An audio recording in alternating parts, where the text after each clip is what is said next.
This second season was also pretty fantastic. Yeah, I mean, sure, it was weaker than the first season, but otherwise it was great. So, this second season starts with a continuation after the events of the last episode of the first season, where Optimus Prime lost his memory and remembers himself as Orion Pax. And the Autobots attempt to restore his memory. However, Jack was the only one who can do that because Optimus gave him some kind of key card that is able to restore the Matrix of Leadership.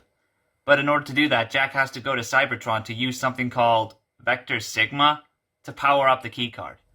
And only a Prime, or someone who is chosen by a Prime, has access to Vector Sigma.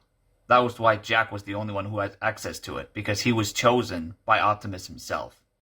And at the end of the third episode, their mission was a success, and now Optimus returned as his normal self. I guess it is true. There really is more to Jack than meets the eye. And during this whole thing, we get introduced to new type of cons, which are called Insecticons, the robots that can turn into insects, which should be obvious based on what they're called. Yeah, the Insecticons are definitely interesting characters, considering the fact that I've never seen them in any other Transformers media that I've seen.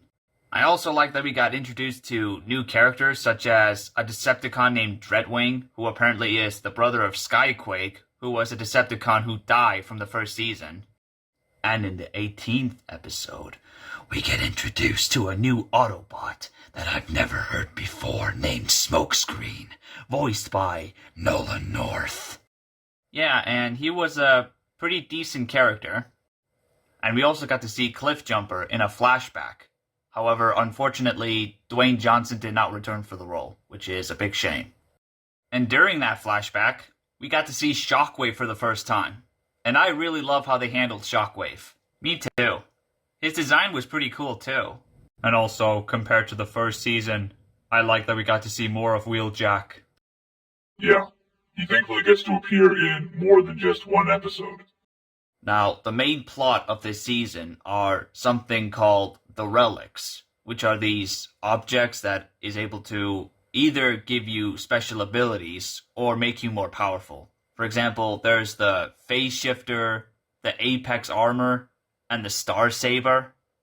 And I gotta say, seeing you with the Star Saber was really cool. Thank you. But I think it's even cooler that only a Prime can wield it.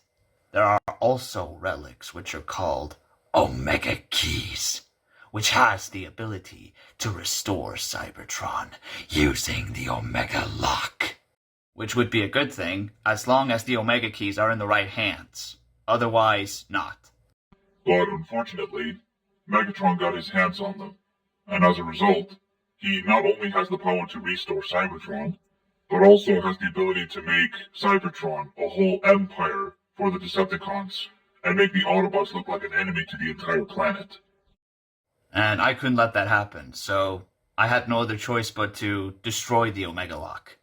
And just like the first season, this season ended on a cliffhanger, because at the end of this season, the Decepticons destroyed the Autobot base, and the Decepticons were able to create a kingdom for themselves on Earth. And Optimus, it does look like he died by that explosion, but thankfully he survived it, but he's very injured though. Well, the fact that he was still alive wasn't confirmed in this season, but the next season.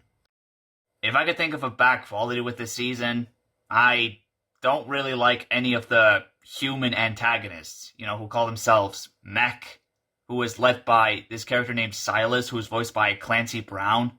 I really don't like these characters. Look, I love Clancy Brown as an actor, but this is probably one of my least favorite role of his.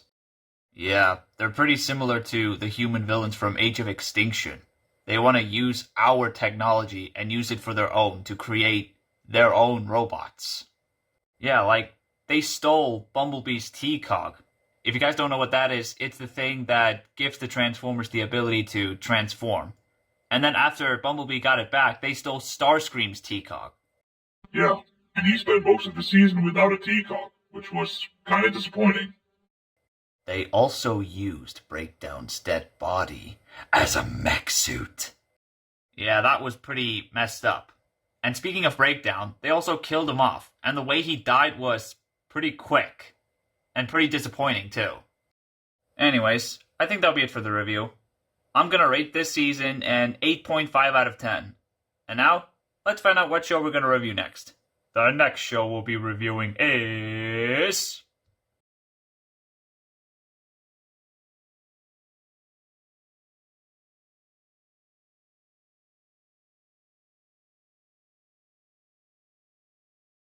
Ninjago Masters of Spinjitzu. Yay! I love Ninjago! Thanks for watching. If you like this video, please leave a like. But if you like this channel, please subscribe. See you next time.